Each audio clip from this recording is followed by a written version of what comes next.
Hello guys, ఎలా ఉన్నారు? Welcome to our YouTube channel movie lunatics. ఈ వీడియోలో మనం కల్కి 2898 AD మూవీలో అశ్వత్థామ క్యారెక్టర్ని ఇంట్రడ్యూస్ చేసిన teaser break down and hidden డీటెయిల్స్ని డిస్కస్ చేద్దాం.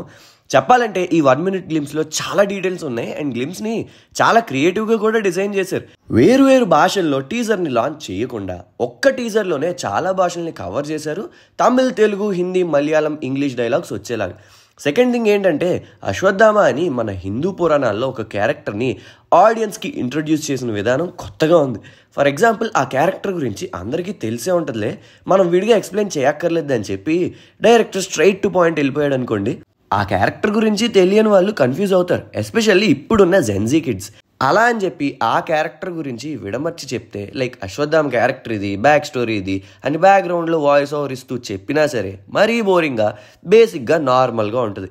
మోడర్న్ పీపుల్కి అర్థమయ్యేలాగా ఉండాలి ఇంట్రొడక్షన్. ఆ క్యారెక్టర్ గురించి తెలిసిన వాళ్ళకి, తెలియని వాళ్ళకి ఒకేలాగా రీచ్ అవ్వాలి. యూజువల్గా పిల్లలకి క్యూరియాసిటీ ఎక్కువ ఉంటుంది కదా, అందుకే ఆ చిన్నపిల్ల రూపంలో ఆడియన్స్కి ఆ క్యారెక్టర్ మీద ఉన్న క్వశ్చన్స్ని అడిగిచ్చారు ఫిల్మ్ మేకర్స్. ఆ చిన్నపిల్ల ఎవరో కాదు, మనమే, ఆడియన్స్ పిఓవి అన్నమాట. యాక్చువల్లీ ఓమ్ రౌట్ కూడా ఇదే పాయింట్ మీద ఆదిపురుషుతో మూవీని తీశాడు. ఇప్పుడున్న కిడ్స్కి రామాయణ్ గురించి తెలియట్లేదు, వాళ్ళకి అర్థమయ్యే విధంగా స్టోరీని చెప్తానని ఒక మూవీని తీశాడు. ఈ సిచ్యువేషన్ ఒక కేస్ స్టడీగా కన్సిడర్ చేస్తే జెన్జీ కిడ్స్కి అర్థమయ్యేలా ఎలా తీయాలో నాగశ్విన్ చూసి నేర్చుకోవచ్చు, ఎలా తీయకూడదో బొండమ్మని చూసి నేర్చుకోవచ్చు. ఫార్ ఫ్యూచర్లో ఉన్న ఒక పర్సన్, ఫార్ పాస్ట్లో ఉన్న ఒక పర్సన్ని కలిసినప్పుడు వచ్చే జనరిక్ క్వశ్చన్స్ ఏముంటాయి, అసలు మనమే ఆ ప్లేస్లో ఉంటే ఏం క్వశ్చన్స్ అడుగుతాం, ఇవే మేకర్స్ కూడా పోస్ట్ చేశారు. ఫస్ట్ వచ్చేది లాంగ్వేజ్ ప్రాబ్లం. అందుకే ఆ అమ్మాయి అసలు నీతో ఏ భాషలో మాట్లాడాలి, ఏ భాషల్లో మాట్లాడితే నీకు అర్థం అవుద్ది అని క్వశ్చన్ని రేజ్ చేస్తుంది. And throughout the glimpse ఏ భాషలో మాట్లాడితే ఆ పర్సన్కి అర్థం అవుతుందో అని మల్టిపుల్ లాంగ్వేజెస్ యూజ్ చేస్తుంది.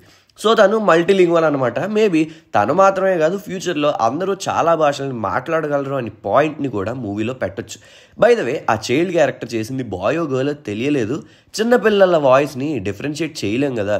సో కన్సిడరింగ్ ద నేమ్ రాయా, నేనైతే టామ్ బాయ్ హెయిర్ స్టైల్లో ఉన్న గర్ల్ అనుకుంటున్నా. ఒక ఫ్రేమ్లో అశ్వత్థామ యంగర్ వర్షన్ని చూపించారు. డీఏజింగ్ టెక్నాలజీ యూజ్ చేసి అమితాబ్ బచ్చన్ సార్ని ఇలా పోర్ట్రే చేశారు. నాకైతే ఈ టెక్నిక్ బాగా వర్కౌట్ అయినట్టు అనిపించింది. చాలా మార్వెల్ మూవీస్లో ఈ టెక్నిక్ని చూసే ఉంటారు. మన తెలుగులో కూడా ఆచార్య మూవీలో సీజీ యూజ్ చేసి చిరంజీవి గారిని డీఏజింగ్ చేయడానికి ట్రై చేశారు. అది అంతగా వర్కౌట్ అవ్వలేదు కదా. సో దాని గురించి ఎంత తక్కువ మాట్లాడుకుంటే అంత మంచిది. యాక్చువల్లీ కొన్ని వర్షన్స్ ప్రకారం కృష్ణుడు అశ్వత్థామ యొక్క ఫోర్ హెడ్ మీద ఉన్న స్టోన్ని తీసేసుకుంటాడు. మేబీ అందుకేనేమో ఈ క్యారెక్టర్కి టీజర్లో ఫోర్ హెడ్ మీద బ్లడ్ని చూపించారు అనుకుంటున్నా. బట్ గ్లిమ్స్ ఎండింగ్కి ఫోర్ హెడ్ మీద స్టోన్ ఉన్నట్టు రివీల్ చేశారు. మరి movie makers A version of స్టోరీని ఫాలో అవుతారో చూడాలి. రాయ అంటుంది, నువ్వు రైడర్స్ని భలే ఫైట్ చేసావని. అఫ్కోర్స్ మనకి తెలిసిందే, Ashwatthama is an ancient warrior, ఈజీగా రైడర్స్ని మడత పెట్టేస్తాడని. బట్ అసలు అశ్వత్థామని ఫస్ట్ ఎన్కౌంటర్ అయింది ఎవరు? టీజర్లో చూపించినట్టు ఆ రోబోటా, లేకపోతే గ్లిమ్స్లో చూపించినట్టు రాయనా ఆర్ రైడర్సా? ఇది మనకి మూవీ చూసాకనే అర్థమవుద్ది. నా ఆఖరి పోరాటం వచ్చేసింది, నేను చాలా ఏళ్ళుగా కొత్త అవతారం గురించి ఎదురు చూస్తున్నాను అంటాడు అశ్వత్థామ. ఇక్కడ అవతారం అంటే ఆబ్వియస్లీ విష్ణుమూర్తి కల్కి అవతారం గురించి అనే క్లియర్గా అర్థమవుతుంది. బట్ అశ్వత్థామ ఆ అవతారం గురించి ఎందుకు ఎదురు చూస్తున్నారని క్వశ్చన్కి ఆన్సర్ చేయాలంటే మిమ్మల్ని కొంచెం ఫ్లాష్ బ్యాక్లోకి తీసుకెళ్ళాలి. బేసికల్లీ అశ్వత్థామ గురు ద్రోణాచారి కొడుకు. తన ఫాదర్ ఇచ్చిన రిగోరియస్ ట్రైనింగ్ వల్ల ఒక పవర్ఫుల్ వారియర్ అవుతాడు. అలా తన ఫాదర్ ద్వారా చాలా వార్ స్కిల్స్ని, వార్ఫేర్ స్ట్రాటజీస్ని, సెలెస్టియల్ వెపన్స్ని కంట్రోల్ చేయడం నేర్చుకుంటాడు. అశ్వత్థామ కౌరవుల వైపు ఉంటూ పాండవులకి ఆపోజిట్గా కురుక్షేత్ర యుద్ధంలో చాలా ఇంపార్టెంట్ రోల్ని ప్లే చేశాడు. అయితే ఆ యుద్ధంలో తన తండ్రి ద్రోణాచార్యుడు చనిపోవడాన్ని చూసిన అశ్వత్థామ కోపంతో రగిలిపోతూ పాండవుల మీద రివెంజ్ తీర్చుకోవడానికి తన తండ్రి చావుకు కారణమైన అర్జునుడి మీద బ్రహ్మాస్త్రాన్ని వదులుతాడు. యాక్చువల్లీ ఇక్కడ అశ్వత్థామ పాండవుల సంతానం అయిన ఉప పాండవుల్ని కూడా చంపేస్తాడు. సో అర్జునుడికి అశ్వత్థామ మీద కూడా ఫుల్ కోపం ఉంటుంది. అలా ఇద్దరు ఒకరినొకరు ఫేస్ ఆఫ్ అయ్యి ఇద్దరు బ్రహ్మాస్త్రాలని ప్రయోగించినప్పుడు తెలిసిందేగా, బ్రహ్మాస్త్రం ఒక సెలెస్టియల్ వెపన్, దానివల్ల ప్రపంచమే నాశనం అయిపోయింది అని గ్రహించిన వేదవ్యాస మహర్షి వాటిని ఉపసంహరించుకోమంటాడు. అంటే కాల్ బ్యాక్ ఆర్ రీట్రాక్ట్ చేసుకోమంటాడు. బ్రహ్మాస్త్రాన్ని రీకాల్ చేయడం ఎలాగో అర్జునుడికి తెలుసు, బట్ అది ఎలా చేయాలో అశ్వత్థామకి తెలియదు. అప్పుడు దాన్ని వేరే ఎటైనా డైవర్ట్ చేయమని వేదవ్యాస మహర్షి చెప్పినప్పుడు దాన్ని అభిమన్యుడి భార్య అయిన ఉత్తర యొక్క వూమ్లో పెరుగుతున్న బేబీ మీదకి డైవర్ట్ చేస్తాడు. అప్పటికే ఉప పాండవులు లేరు కదా, ఇంకా ఈ బేబీని కూడా లేకుండా చేస్తే మొత్తం పాండవ వంశమే ఉండదు, పాండవుల లీనియేజే ఉండదని ఇంటెన్షన్లో అశ్వత్థామ అలా చేస్తాడు. అప్పుడు శ్రీకృష్ణుడు ఇంటర్ఫియర్ అయ్యి అన్బార్న్ బేబీ అయిన పరీక్షిత్ని సేవ్ చేస్తాడు. అన్బార్న్ బేబీని చంపడానికి సిద్ధపడిన అశ్వత్థామని కృష్ణుడు శపిస్తాడు, నువ్వు ఒక చిరంజీవిలాగా బ్రతుకుంటావు, నీకు మరణం ఉండదు అని. బట్ ఇక్కడ ఫిట్టింగ్ ఏంటంటే ఆ ఇమ్మోర్టాలిటీ అంతా కూడా బాడీ అంతా పట్టేసి పెయిన్తో సఫర్ అవుతావు అని శపిస్తాడు. అందుకే అశ్వత్థామ బాడీ అంతా బూడిద పూసుకుని క్లాత్తో కవర్ అయిపోయి ఉంటాడు. బహుశా విష్ణుమూర్తి నెక్స్ట్ అవతారంలో తన శాపాన్ని విముక్తి చేయగలడేమో అని అశ్వత్థామ ఎదురు చూస్తూ ఉండొచ్చు. ఒక క్లాత్ లోపల ఒక స్టోన్ లాంటి ఆబ్జెక్ట్ని చూపించారు కానీ అదేంటో అంత క్లారిటీ రాలేదు. అండ్ అఫ్ కోర్స్ అశ్వత్థామ ఒక గొప్ప శివభక్తుడు, అందుకే శివలింగం దగ్గర ధ్యానంలో ఉంటాడు. అతని చేతిలో ఉన్న ఆబ్జెక్ట్ని చూసారా, నాకు అది ఒక విల్లులాగా అనిపిస్తుంది.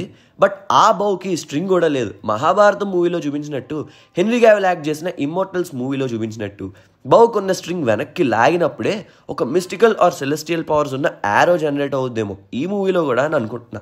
యూజువల్గా మూవీస్లో క్యారెక్టర్ యొక్క లాంగ్వేజ్ని మూవీస్లో 2 వేస్లో పోర్ట్రే చేస్తారు. ఫస్ట్ది, ఆ పర్సన్ ఎవరైనా ఏ ప్లేస్ నుండి వచ్చినా ఏ దేశం నుండి వచ్చినా ఆఖరికి ఆ క్యారెక్టర్ ఒక ఏలియన్ అయినా సరే మన భాష మాట్లాడేస్తుంది. ఇది just law of convenience. Simplicity కోసం ఆ క్యారెక్టర్ చెప్పేది ఆడియన్స్కి సింపుల్గా అర్థమైపోవాలని చెప్పి ఈ మెథడ్ని ఫాలో అవుతారు. సెకండ్ మెథడ్ వచ్చేసి ఆ క్యారెక్టర్ తన ఒరిజినల్ భాషలోనే మాట్లాడుద్ది, బట్ ఆడియన్స్కి అర్థం అవ్వడం కోసం కింద సబ్ టైటిల్స్ కానీ ఆ క్యారెక్టర్ ఒరిజినల్ వాయిస్ మీదే ఓవర్లే వాయిస్ వేయడం కానీ చేస్తారు. ఫర్ ఎగ్జాంపుల్ అవతార్ మూవీలో నేవీ లాంగ్వేజ్ ఆర్ బాహుబలిలో కాల్కేయ లాంగ్వేజ్. ఇలాగా కల్కి మూవీలో నాగ్ అశ్విన్ సెకండ్ మెథడ్ని ఫాలో అవుతాడు అనుకుంటున్నా. ఆ క్యారెక్టర్ ఆరిజిన్ బట్టి హిందీ ఆర్ సాంస్క్రిట్లో మాట్లాడడం జరగచ్చు, కన్సిడరింగ్ అప్పటి టైం పీరియడ్లో యూజ్ చేసిన లాంగ్వేజ్. సంతోష్ నారాయణ ఇచ్చిన బ్యాక్గ్రౌండ్ స్కోర్ కూడా చాలా బాగా సెట్ అయింది.